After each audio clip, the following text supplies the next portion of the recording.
Hey everyone, welcome back to the channel, Software Engineer K, and today we're going to be going through a couple of interesting topics. So firstly, the main topic we're going to be going through is one that I've been constantly getting asked within the official Ecomi Telegram, which is what exactly is that kind of encompasses the NFT from the context that, why is Ecomi able to retrospectively go back and update NFTs? Why can they do that when NFTs are supposed to be immutable? Will my VeVe NFTs look the same when I move them off platform onto, say, OpenSea, for example? And hypothetically, what would happen to my NFT if something were to happen to Ecomi in this case? And quite a lot of stuff, but I just kind of wanted to go through all of these kind of overextending topics, and I just also wanted to touch on a couple of interesting community updates as well, specifically one regarding metaverses. So we know that the VeVeVerse trademark was filed a little while ago. Before that we had the VeVe trademark filed, and we kind of in a way gauge from the time differences when we could expect to see some kind of update with regards to VeVeVerse beta, but again, it is a completely different application platform, so it would be still hard to gauge, but it'll be interesting to see. So without further ado, we'll just go straight into it now. We know that firstly the Chaosium group, so they did one of the drops for Comic-Con, so they dropped the Cthulhu's and the Necronomicon.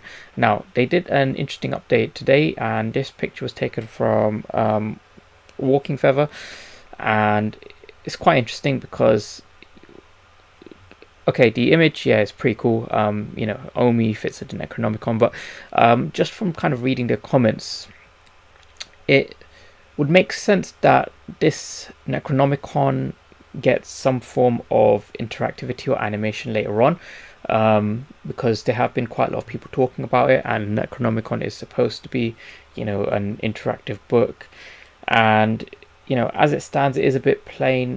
The value, the potential is there for it to have some kind of additional added value. It's just, it's a little bit underwhelming at present.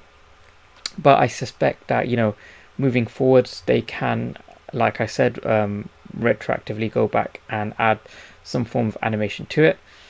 But I think it's pretty cool that Chaosium is now kind of like, I mean, they're using all the kind of Ecomi fam hashtags. It's quite cool seeing one of the licensors being so like engaged in the community.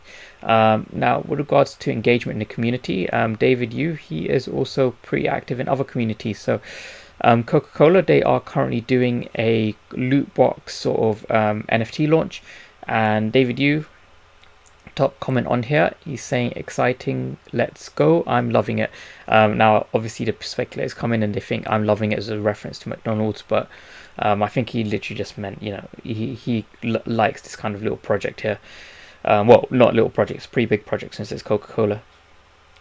But I think we could see a lot more engagement with not just the Ecomi team on these other big brand pages, but these big brands engaging more with Ecomi, and I think that kind of mutual relationship should help raise support of Ecomi heavily, and that's kind of what they need, is that exposure. More people need to be made aware of what is Ecomi, what is VeVe. And now just on the point of VeVe, so the VeVeVerse trademark that was filed quite a while ago. If you just have a look here,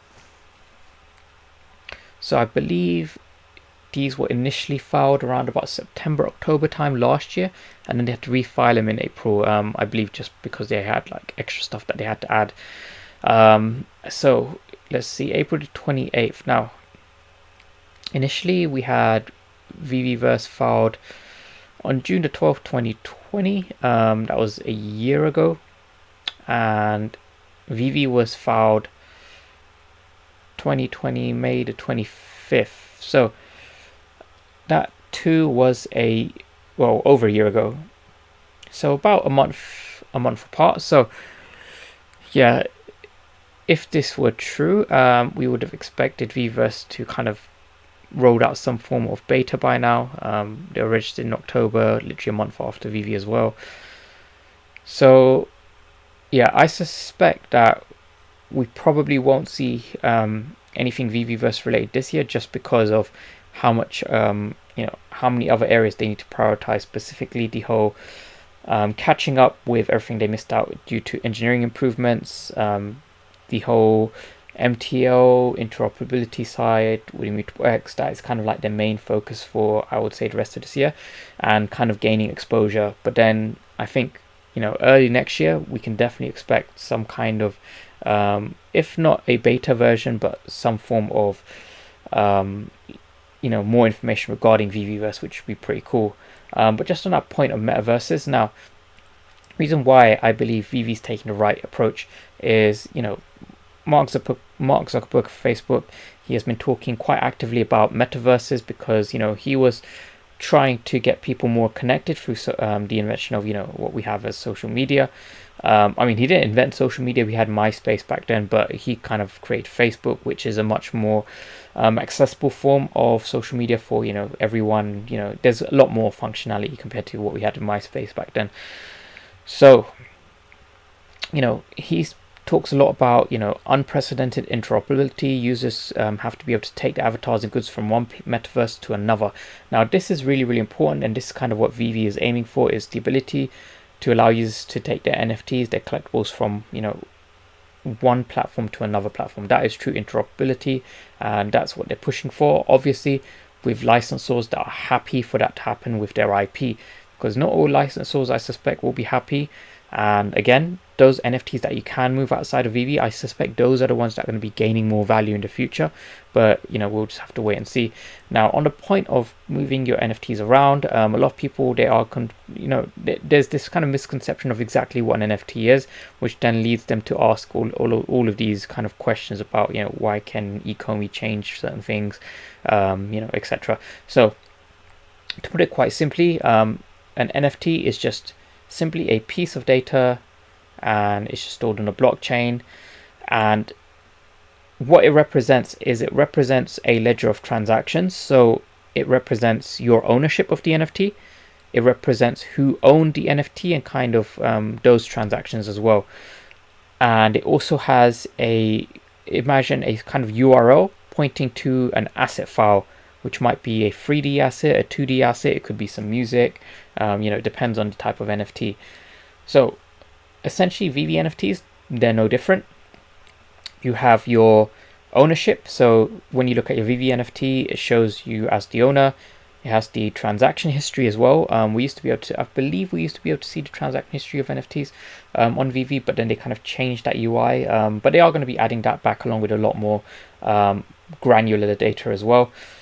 So transactions there, ownership is there, and then the asset file. Now there were some questions about this. I got asked this question to ask the someone from eComi. I asked Trevor, but this would be more of a question for Michael Duffy, the CTO. So where exactly are these VeVe asset files stored? They must definitely be stored somewhere centrally, because they are able to go back and change them. But again, that goes back to the point of people and this I guess this need for decentralization. So because your NFT contains your ownership, transactions, and a pointer to the asset file, that asset file does not live on a blockchain, but it lives in some kind of file hosting database system somewhere. VeVe has to be able to go back and change the assets themselves, just because when we encounter visual bugs, or if there are any kind of future animations that need to be added, they need to be able to edit that asset file, and that's why it can't be just left the way it is. But you can actually have a kind of more decentralized permanent asset storage, so IPFS, interplanetary file system. So these files are linked to a blockchain record, and what it says here, we're more persistent as you would. And if something were to happen hypothetically with eComi, and they have all of the asset style files stored in this kind of decentralized way, then you don't need to worry. Those asset files will always be there. You always be able to view your NFTs off the app. And that goes to the other point, is if nothing is done to support the rendering of VeVe's assets, these 3D assets, then essentially what you're going to get is you're just going to get a long string of alphanumeric characters, and that is your VeVe NFT. You won't be able to see a rendition of that asset file. They need to have some form of engine in place that can render the asset and display it in some kind of VR AR format, or at the very least display it on your web page, your web browser. So hopefully that made sense for everyone. What you need to remember is VeVe NFTs, they are real NFTs. A lot of people keep saying that just because they're not interoperable yet. They are real NFTs because they have linked to a blockchain where you can verify ownership, you can verify transactions, they have a pointer to an asset file. Those are the things that you need to remember, and that is what essentially makes up an NFT. Now, on the point of OMI Price for today, so this is something I want to quickly touch on. So OMI's price has been on a downward trajectory. I believe it will continue to move downwards because we are seeing lower highs. So we can see here we had lower highs starting from kind of mid July. So yeah, just been continuously moving downwards, and we are about to hit this point of support again, which I believe will break because we've hit it once, twice, and we will hit it again. The founder tokens are going to unlock in a couple of weeks as well. I believe that's going to be a huge catalyst to drive the price down, just not because they are going to dump, the founders are not going to dump, it's just that this psychological aspect, this that people believe they'll dump, so that they try and preemptively sell before them, and then essentially they just kind of drive the price down in a sort of snowballing effect. People start getting liquidated, that drives the price down even further. So my personal what I'm doing really is just going to be buying the dips and holding, and if it dips further I'll just have pending buy set up. I'm definitely not selling. I haven't sold a single OMI token yet, and I do not plan to sell, just because there is so much coming. And the reason for the price going down is not a fundamental reason, it's purely a psychological reason. And unless there is a fundamental reason driving the price down, it's not a reason for me to sell. If there was a fundamental reason, such as something happened to the company, David Yu, something happens to him, some kind of fundamental reason, I am not going to sell, just because emotions change all the time. Like, we can see the price being reflective of emotional changes. So that's pretty much everything I'm going to go through with you guys today. Thanks so much for watching, and as always, there is a Telegram link to our Telegram group. It is the group that is shared between myself and Wannabe Champ. So it's a group of people who essentially are interested in trading, cryptos, equity as well. So feel free to join that. There are definitely a lot of extremely knowledgeable people on that, and we do also have free courses as well as premium courses as well on the WChamp FX site. So that's in the link below, so do check that out. But yeah, as always, please do like, subscribe, support the content, and I'll see you guys in the next video. See ya.